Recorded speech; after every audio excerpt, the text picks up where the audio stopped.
warahmatullahi wabarakatuh. Kami dari kelompok 1 akan mempresentasikan materi tentang intervensi hukum. Intervensi hukum adalah campur tangan pihak luar dalam proses penegakan hukum yang seharusnya berjalan independen. Campur tangan ini dapat berasal dari kekuasaan, jabatan, politik, maupun pengaruh ekonomi sehingga hukum tidak lagi berjalan objektif dan adil. Fenomena ini sering menimbulkan ketidakpercayaan masyarakat terhadap sistem hukum karena adanya dugaan perlakuan khusus kepada pihak tertentu. Salah satu contoh intervensi hukum di Indonesia adalah kasus Pinangki Sirna Malasari. Pinangki terlibat kasus suap dan pencucian uang yang berkaitan dengan pelarian buronan korupsi Joko Chandra. Awalnya, Pinangki divonis 10 tahun penjara, namun pada tingkat banding hukumannya dipotong menjadi 4 tahun penjara. Lalu keputusan ini menuai kritik dari masyarakat karena dianggap terlalu ringan dan diduga dipengaruhi oleh jabatan serta relasi kekuasaan.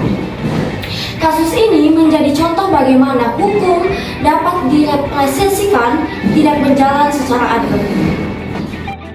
Ada beberapa argumentasi ilmiah yang menjelaskan mengapa intervensi hukum dapat terjadi. Pertama, solidaritas korporat.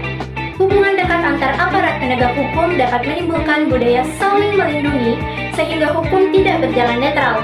Kedua, penyalahgunaan relasi jabatan.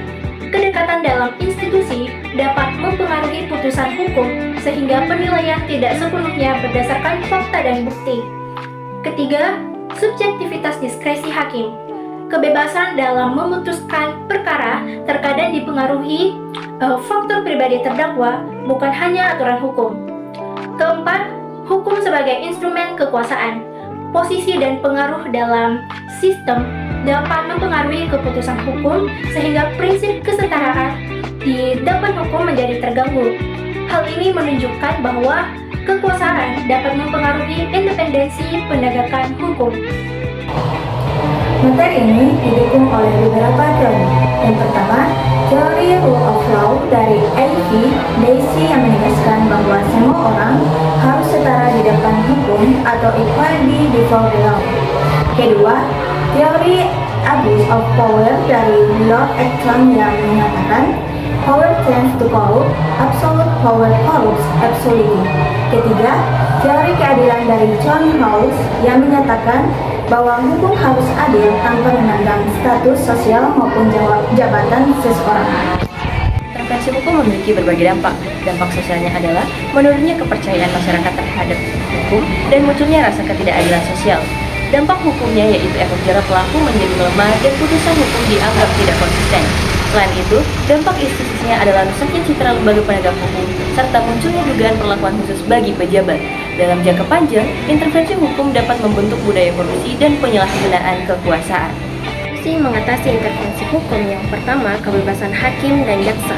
Pastikan hakim dan jaksa memutuskan perkara tanpa tekanan politik, atasan, atau pihak luar agar keputusan objektif dan berdasarkan hukum dan fakta.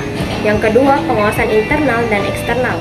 Bangun pengawasan berlapis dari dalam institusi dan luar seperti komisi yudisial, masyarakat, dan media untuk mencegah penyalahgunaan wewenang. Dan ketiga, batasi diskresi hakim. Buat pedoman pemindaan yang jelas supaya pembebasan hakim tetap objektif dan tidak menjadi celah intervensi. Keempat, sanksi tegas bagi pelanggar.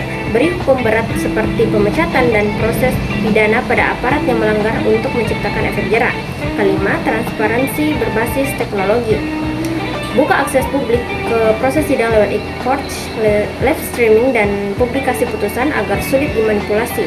Keenam, budaya integritas dan anti korupsi. Tanamkan nilai jujur dan integritas sejak pendidikan hukum agar aparat menolak suap dan intervensi. Dan terakhir, yang itu ketujuh, kesetaraan di depan hukum. Pastikan semua orang yang diperlakukan sama tanpa memandang jabatan atau status sosial sehingga keadilan tetap terjaga.